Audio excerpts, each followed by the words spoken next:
Hello and welcome back. तर कसे आहात तुम्ही सगळे? आय होप की तुम्ही सगळे मस्तच असाल. चला तर मग आजच्या व्हिडिओला सुरुवात करूया. व्हिडिओला सुरुवात करण्याच्या आधी तुम्ही जर चॅनलवर नवीन असाल किंवा चॅनलला अजूनपर्यंत तुम्ही सबस्क्राईब केलं नसेल तर प्लीज चॅनलला सबस्क्राईब करा आणि हो बाजूला दिलेली बेल आयकॉनसुद्धा प्रेस करा.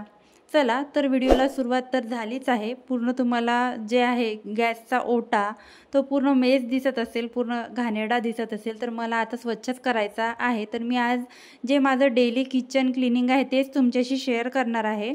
आज डेली किचन काउंटरटॉप क्लिनिंग हा व्हिडिओ तुमच्यासोबत शेअर करण्याचं कारण हे की मी जेव्हा ही रॅक विकत घेतली होती माझी तर तेव्हापासून मी ही रॅक वॉशच केली नाही आणि मला खूप अशी भीती वाटत होती की ही रॅक जर मी वॉश केली तर त्याचं पेंट वगैरे निघेल का, की मी काय असं वापरायला पाहिजे की त्याच्यामुळे माझं रॅकचा पेंट निघणार नाही. मला असं भीती वाटत होती कारण ती रॅक मेटलची आहे आणि त्याला व्हाईट कलरचा पेंट दिलेला आहे.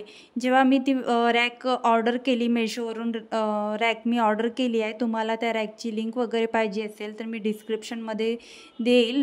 नक्की तुम्ही घेऊ शकता. जर तुमचं छोटं किचन असेल किंवा छोटं काउंटर टॉप असेल तर एकदम अशी छान व्यवस्थित तिथे राहते. छोट्या छोट्या तुमच्या भरण्या किंवा तेलाचे वगैरे भांडे आरामात त्या रॅकवर बसून जातात.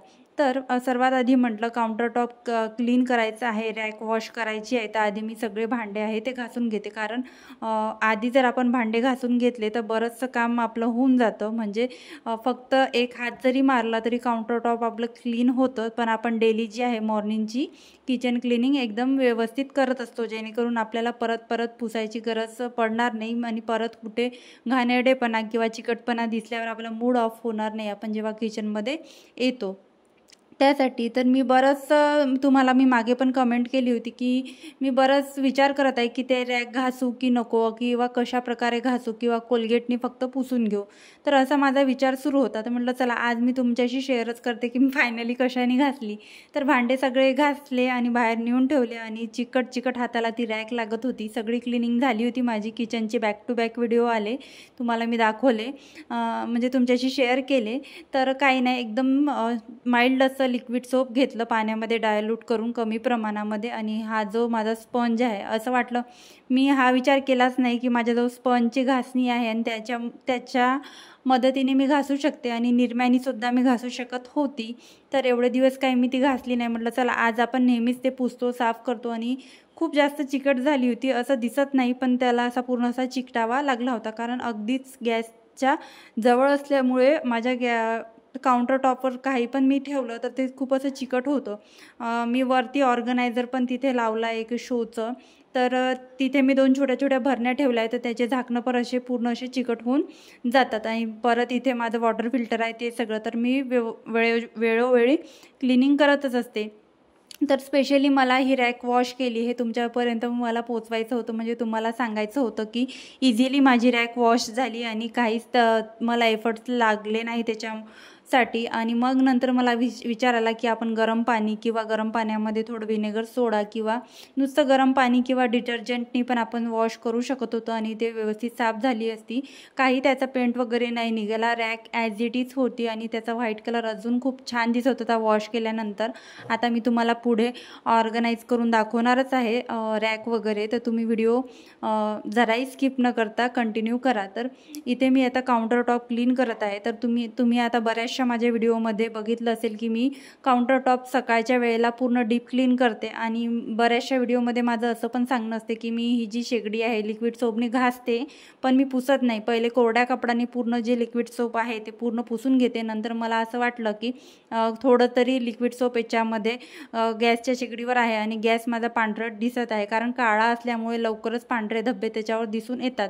तर मी काय करते, परत तो कापड ओला करते, 1-2 वेळा वॉश करून पूर्ण पिळून घेऊन परत ते गॅसची शेगडी पुसून घेते. असं केल्याने माझ्या गॅसच्या शेगडीवर कुठेही ओलावा तर राहतच नाही आणि कुठेही लिक्विड सोपचं असं चिकटपणा किंवा पांढरटपणा काहीही राहत नाही आणि वघडसुद्धा अशी उमटत नाही, पाण्याचे डाग वगैरे काहीच राहत नाही. मी बऱ्याचशा व्हिडिओमध्ये लास्ट जो आहे शेवटी माझ्या किचनचं लुक मी शेअर करते, त्याच्यामध्ये तुम्हाला मी जवळून काउंटर टॉप आणि किचनची म्हणजे गॅसची शेगडी वगैरे दाखवत असते. तर मला आजच एका ताईंची कमेंट आली की ताई मी पण तुमच्यासारखीच क्लिनिंग करते, तुम्ही जशा क्लिनिंग करता तर तशीच मी माझ्या किचनची क्लिनिंग करत असते. तर मला खूप छान वाटलं त्यांची कमेंट बघून, कारण आपण जे काही करतो आणि आपण जसं रुटीन जगतो तर समोरचे पण असे रुटीन जगत असतात आणि समोरचे पण असे वागत असतात. म्हणजेच की आपल्या ॲक्टिव्हिटी आपण जे करतो, जे रुटीन जगतो किंवा दैनंदिन जीवनामध्ये करतो तर त्याला कोणीतरी रिलेट करत आहे आणि ते आपल्याला समोरून येऊन सांगत आहे की नाही ताई आम्ही पण असंच क्लिनिंग करतो, आम्हाला पण असंच आवडते. मागे पण मी एकदा लाईव्ह होती तर मला असं सांगितलं होतं, एका ताईंचं मला मेसेज आला होता की ताई तुम्ही खूप छान किचन क्लिनिंग करता आणि मी पण तुमच्यासारखीच किचन क्लिनिंग करते, मला पण असं किचन घाणेरडं आवडत नाही, पूर्ण एकदा मी डीप क्लिनिंग करत असते. तर असं खूप छान वाटतं की आपण जसं करतो, आपण जसं आपल्या जशा सवयी आहे त्याला कोणीतरी रिलेट करतं आणि सेम आहे आपल्यासारखंच आहे सर्वांचं रुटीन, असं छान वाटतं असं कमेंट वगैरे वाचल्या तर. तर एक हा जो पेपर आहे तर मी मागे साडी ऑर्डर केली होती मिंत्रावरून, त्याच्यामध्ये हा पेपर होता आणि तो पेपर मी तसाच ठेवला. मला असं वाटलं कधीतरी कामी येईल असंच लावायसाठी कुठे, आणि हृदयाचं इथे सुरू होतं की मला घे वरती बसव, काउंटर टॉपवर बसव. आणि जर मी तिला काउंटर टॉपवर बसवलं असतं ना, तिने एवढा त्रास दिला असता, मला कैची मागितली असती आणि तिला कैचीच पाहिजे होती, त्याच्यामुळे तिचे हात सगळे असे वर होते आणि ती मला म्हणत होती वर घे. तर मी तिला कैची तर देऊ शकत नव्हती, कारण लहान मुलांचं काहीच सांगता येत नाही की कधी ती घेऊन जाईल आणि कधी हाताला वगैरे लावून घेईल. आणि इतकं मला कैची वगैरे असं चाकू वगैरे काढायचं म्हटलं ना तर हृदयाची खूप भीती वाटत असते की तिच्या हातामध्ये चाकू नको यायला, कैची नको यायला. पण तिचं कुठून ना कुठून ती शोध लावते आणि कुठून ना कुठून ती घेऊन जातेच. आता मला सवय आहे, चाकू वगैरे जे आहे, सांडशी वगैरे असते आपल्या घासण्यामध्ये, रोज आपण घासतो तर ते भांड्याचं टोपलं मी बाहेर ठेवते गॅलरीमध्ये, त्यातले अर्धे भांडे ती बेडरूममध्ये घेऊन जाऊन खेळत राहते. तर असं तिचं सुरू असते. आता किती बोलणार आणि तिच्याकडे किती लक्ष ठेवणार. तर सगळं माझं क्लीन झालं होतं, रॅक पण मी ऑर्गनाईज केली आणि रॅक एवढी स्वच्छ दिसत होती, तर खूप सुंदर वाटत होती मला ती रॅक. अजूनपर्यंत स्वच्छच नव्हती केली, मला वाटते की 2 महिने झालेच असेल ती रॅक घेऊन, पण स्वच्छ करण्यात काही आली नव्हती. त्याचबरोबर ह्या भरण्या पण मी पुसल्या आणि कॅमेरा मी खाली करायचा होता ते विसरली आणि तसंच जे आहे शूट घेतलं. तर इथे सगळं ऑर्गनाईज केलं, हे जिथे काही मला असं धूळ वगैरे वाटलं ते सगळं पुसून घेतलं. आणि इथे मी आता माझं तुम्हाला मागच्याच व्हिडिओमध्ये सांगितलं होतं की मी एकदा स्टिक केलं आणि स्टिक करून ती स्टिक ओढून काढली, कारण बरोबर लागली नव्हती, त्याच्यामुळे ते थोडंसं बिनसलं आहे माझं काम. तर आता जेव्हा मी व्यवस्थित करेन तर नक्कीच तुमच्याशी शेअर करेल. तर इथे मी आता हे नवीन बरेच दिवस झाले तुम्ही व्हिडिओमध्ये बघत असाल, हे स्नेक प्लांट ठेवलं आहे, खूप सुंदर दिसतं आणि त्या कॉर्नरमध्ये मावतंसुद्धा, तर त्याला पण पाणी टाकून दिलं. आणि हे स्पायडर प्लांट पण आता नवीनच ॲड केलं आहे, मला व्हिडिओमध्ये आता इतक्यात दिसत असेल. त्याचबरोबर किचन काउंटर टॉपवर किंवा माझ्या आजूबाजूला फ्रीजवर असे मी मनी प्लांट ठेवले आहे, तुम्ही व्हिडिओमध्ये बघता.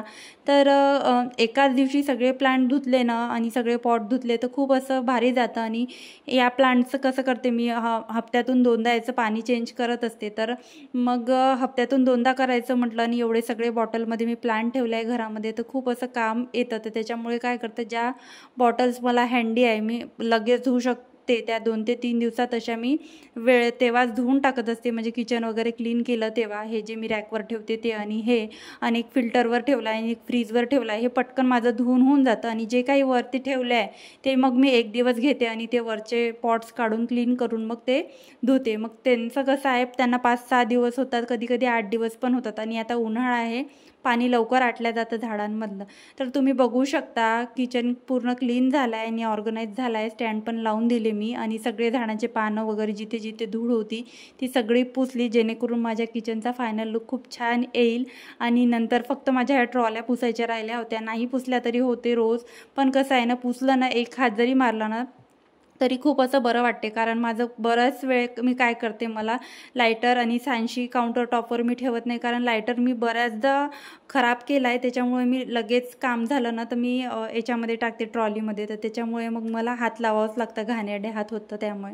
तर कसा वाटला तुम्हाला माझा आजचा व्हिडिओ, तुम्ही बघू शकता फायनल लुक, मला कमेंटमध्ये नक्की सांगा. भेटूया अशाच एका नवीन व्हिडिओ ब्लॉगमध्ये. Bye bye.